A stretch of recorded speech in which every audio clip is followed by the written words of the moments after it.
Quand on effectue l'étude d'une distribution conjointe, quelque chose qui est intéressant de faire, c'est le tableau des distributions conditionnelles pour une ou l'autre des variables qui sont dans notre distribution conjointe. Alors, ici, qu'est-ce que j'ai précédemment? Si on vient ici, j'avais créé ici un tableau croisé dynamique pour deux variables. Dans le fond, ici, mes unités statistiques, c'est des étudiants à un certain cégep. Et les deux variables de mon tableau de contingence, ici qui est fait, c'est le nombre de cours auxquels ils sont inscrits, puis un niveau de satisfaction vis-à-vis de leur réussite scolaire. Alors ici, on a un tableau croisé dynamique où ces deux variables-là sont en jeu. Ici, j'avais créé un tableau de contingence pour les fréquences et à côté, on a un tableau de contingence, mais pour les pourcentages. Alors, si on veut créer un tableau maintenant des distributions conditionnelles, donc par exemple, distribution conditionnelle du niveau de satisfaction, ainsi que sa distribution marginale, ou pour le nombre de cours, eh bien, le tableau est sensiblement le même que celui-ci au niveau de la forme. Pas de ce qu'il contient comme information, mais de la forme. Alors, ce que je vais faire, je vais prendre ce tableau-ci et je vais le copier. Comme ça, je n'aurai pas besoin de faire de mise en forme. Et je vais le faire sur une nouvelle feuille, donc feuille 2. Je vais la renommer tout de suite. Alors, si je renomme, je vais appeler ça distribution conditionnelle. Voilà. Alors, bon, disons que je mets le tableau ici. Alors, CTRL V, un petit peu de mise en page. Voilà. Alors, bon, qu'est-ce qui est différent dans un tableau des distributions conditionnelles? Premièrement, ici, on devrait avoir des pourcentages, donc tout ça, je peux l'effacer. Donc, voyons voir un petit peu ici pour la mise en page. On va élargir peut-être quelques colonnes.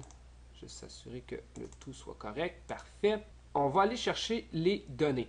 Donc, je vais revenir dans ma page sur mon tableau de contingence parce qu'en fait, je vais avoir besoin de mon tableau croisé dynamique. Bien entendu, je pourrais refaire un nouveau tableau croisé dynamique, mais dans le fond, ce n'est pas vraiment lui que j'utilise quand je fais des graphiques ou quand je fais une analyse, quand je veux faire une présentation dans un rapport. C'est le tableau qui est statique, donc comme celui-ci. Alors lui, je peux le modifier, ce n'est pas très grave. Alors, je vais cliquer dessus et dans le fond, ce que je vais venir faire, donc mes deux variables restent les mêmes. C'est juste l'affichage ici que je vais changer. Alors ici, c'est le tableau de contingence pour les pourcentages. Alors, je vais cliquer sur le bouton gauche de la souris, dans les paramètres de champ, et je vais plutôt afficher les valeurs au lieu d'être le pourcentage du total. Général, je pourrais prendre, vous voyez ici, il y en a deux, le pourcentage du total de la colonne ou de la ligne. Donc, disons que je commence par celui-ci. Alors là, voyez-vous, ici, j'ai des 100% partout en bas et ici, j'ai une distribution marginale. Alors, j'ai des distributions qui sont conditionnelles et j'ai une distribution marginale. Ici, si on remarque, ça, c'est les nombres de cours. Alors, ce que je vais faire, je vais copier mes pourcentages. Donc, CTRL-C. Je vais venir dans mon tableau ici et je vais faire un collage de valeurs. Je vais venir juste modifier l'affichage. Voilà.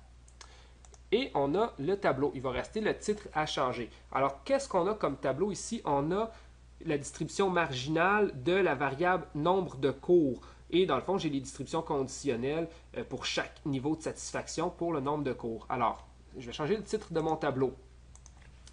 C'est les mêmes unités statistiques. Donc, c'est la répartition des étudiants en fonction, et là, ce n'est pas en fonction du niveau de satisfaction, mais c'est plutôt en fonction du nombre de cours, étant donné que c'est ça ma variable ici qui n'a pas été fixée. Le niveau de satisfaction a été fixé étant donné que j'ai 4 distributions conditionnelles, une par niveau de satisfaction. Alors, je vais effacer ici ce qui a rapport au niveau de satisfaction. Voilà, je vais faire CTRL X, je vais le couper parce que je vais en avoir de besoin tantôt. Alors, répartition de mes unités statistiques en fonction de la variable. Et maintenant, je l'ai pour quoi? Je l'ai pour chaque niveau de satisfaction. Alors là, je vais venir faire un CTRL V pour venir coller et je vais modifier un petit peu pour chaque niveau de satisfaction.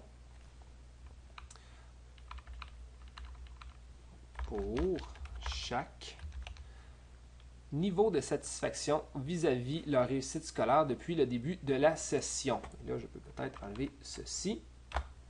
Voilà. Alors, on a notre titre. Voyons voir si il a du sens. Donc, répartition de mes étudiants en fonction du nombre de cours auxquels ils sont inscrits pour chaque niveau de satisfaction vis-à-vis leur réussite scolaire depuis le début de la session. Alors, j'ai ici mon tableau pour mes distributions conditionnelles au nombre de cours. Alors, les distributions conditionnelles du nombre de cours et sa distribution marginale.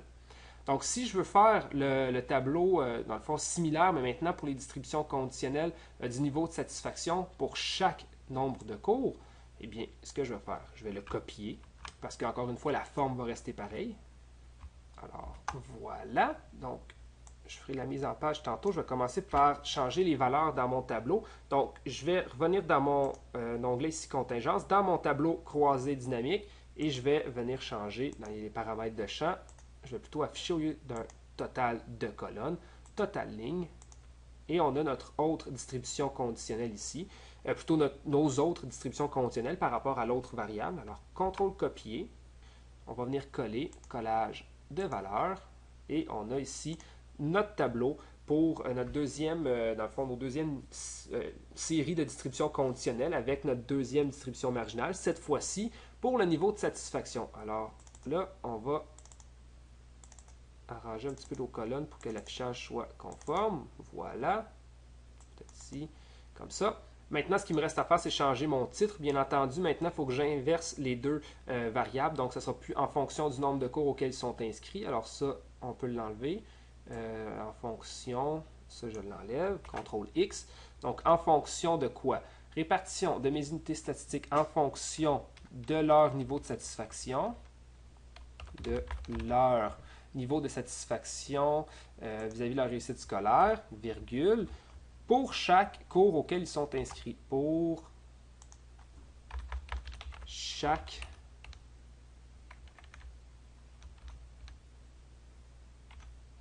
nombre de cours auxquels ils sont inscrits. Voilà. Donc, si on leur lit le titre répartition de mes unités statistiques en fonction de leur niveau de satisfaction vis-à-vis de leur réussite scolaire depuis le début de la session pour chaque nombre de cours auxquels ils sont inscrits. Alors voilà, on a nos deux tableaux pour nos deux distributions, plutôt nos deux séries de distributions conditionnelles et nos distributions marginales.